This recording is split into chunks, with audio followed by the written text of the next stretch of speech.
তোমরা কি ভাবছো যে সকাল সকাল আমার মাথায় হাত কেন? না না, সেই রকম কোনো ব্যাপার না। সকাল সকাল আজ মনটা আমার অনেক খুশি, কারণ দেখো আমাদের বাড়িতে কারা এসেছে।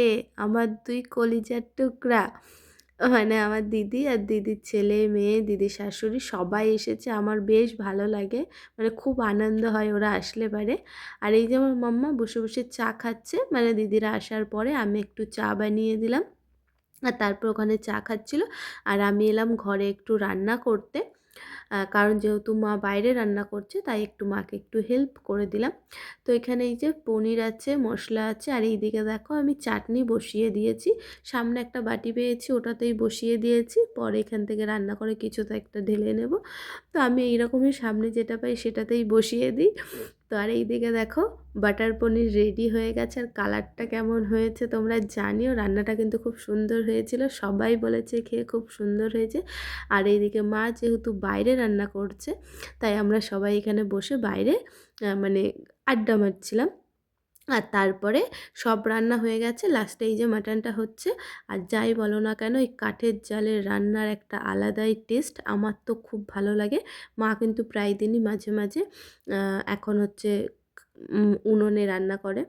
আর এই যে আমি একটু সব কিছু শেষে একটু এখানে আমি ঢং করতে এসেছি ভিডিও করার জন্য, আর সেটা তো আমার ছেলে বলেই দিল, হ্যাঁ দিদিন সব রান্না করলো আর তুমি এখন এসে ভিডিও করছো ভিডিও।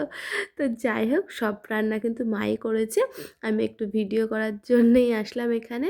আর এই যে আমার ছেলেকে কিন্তু আমি খেতে দিয়ে দিয়েছি, অন্য দিন খাইয়ে দিতে বলে কিন্তু আজকে আমাকে খাইয়ে দিতে বলেনি। আর এত কিছু রান্না হয়েছে, ওর শুধু পছন্দ বাটার পনির আর রাইস। আর ও আসার আগে আমাকে বলেছে যে আমার জন্যে পনির আর রাইস করবা, বাটার পনির আর রাইস। তো ওর জন্যে আমি বাটার পনির রাইস করেছি, আর এত কিছু রান্না হয়েছে, ও কিচ্ছু খেলো না, তো মানে কিচ্ছু খেলো না। তো তারপর এখানে আমার ছেলেকে খেতে দিয়ে এই যে আমার মাম্মার সাথে একটু খেলা করছিলাম। আর এরা আসলে বাড়িটা পুরো ভরে যায়, আমার তো খুব খুশি হই।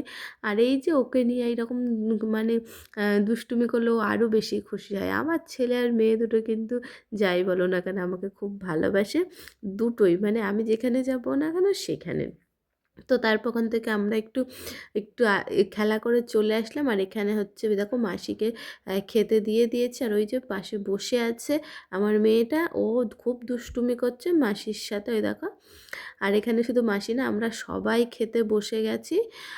আর এই যে, আর দেখো কী কী রান্না হয়েছে, অনেক কিছুই রান্না হয়েছিল। আর এখানে আমিও খেয়ে নিচ্ছি। তোমার বাটার পনির তো ছিলই, আর সর্ষে পোস্ত, বাটা মাছ, মাটন, আর সবজি, মিষ্টি ফিষ্টি, রাইস ফাইস, আরও এটা ওটা কত কিছু ছিল, আমার ঠিক খেয়াল হচ্ছে না কী কী ছিল।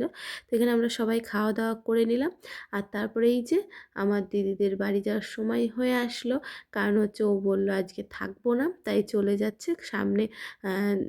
ছেলের পরীক্ষা আছে, তো সেই জন্য চলো আমরা একটু দিয়ে আসি।